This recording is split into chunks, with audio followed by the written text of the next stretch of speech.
भूखा राजा और गरीब किसान की कहानी। एक बार एक राजा भेष बदलकर रात में नगर का भ्रमण कर रहा था। अचानक वर्षा होने लगी। उसने एक मकान का दरवाज़ा खटखटाया। अंदर जाकर राजा ने गृहस्वामी से कहा, मैं कई दिनों से भूखा हूँ। भूख के मारे मेरे प्राण निकल रहे हैं। जो कुछ हो मुझे तुरंत खाने को दो। गृहस्वामी स्वयं अपनी पत्नी व बच्चों सहित 3 दिन से भूखा था। घर में अन्न का एक दाना तक न था। वह बड़े धर्म संकट में पड़ गया। उसे समझ नहीं आ रहा था कि वह अपने भूखे अतिथि को कहाँ से भोजन कराए। तभी उसके मन में एक विचार आया। वह घर से बाहर निकला और घर के सामने एक दुकान से 2 मुट्ठी चावल चुरा लाया। उस गृहस्वामी ने अपनी पत्नी से उन चावल को पकाकर उन्हें अतिथि को खिलाने के लिए कहा।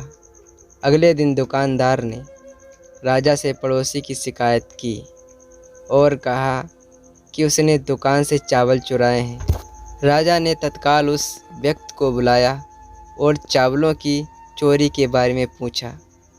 उस व्यक्ति ने अपना अपराध स्वीकार करते हुए बीती रात की पूरी घटना सुना दी। हाथ जोड़कर कहा, महाराज, मेरा स्वयं का परिवार 3 दिन से भूखा था। मैंने अपने लिए चोरी नहीं की और ना ही कभी करता, चाहे प्राण निकल जाते, परंतु आधी रात में घर पर आए अतिथि को भूखा नहीं देख सकता था।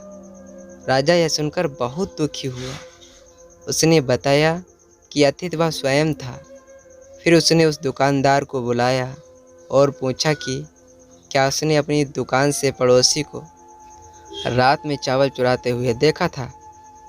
दुकानदार के हाँ करने पर राजा ने कहा, इस घटना के लिए प्रथम दोषी मैं स्वयं हूँ। दूसरा दोषी दुकानदार है, जिसने रात में पड़ोसी को चावल चुराते देख लिया, परंतु 3 दिन तक पड़ोसी को परिवार सहित भूखा रहते नहीं देखा। इसने अपना पड़ोस धर्म नहीं निभाया। राजा ने उस दुकानदार को जाने के लिए कहा और उस गृहस्वामी अतिथि निष्ठा भाव से प्रसन्न होकर 1000 सोने की अशर्फियाँ उसे इनाम में दी। शिक्षा। दोस्तों, इस कहानी से हमें शिक्षा मिलती है कि हमें अतिथि का सम्मान करना चाहिए। और देखा जाए तो हमारे ग्रंथों में लिखा है कि अतिथि परमो धर्म, मतलब कि अतिथि का संस्कार हमारा परम धर्म है। थैंक यू दोस्त। I love you friends.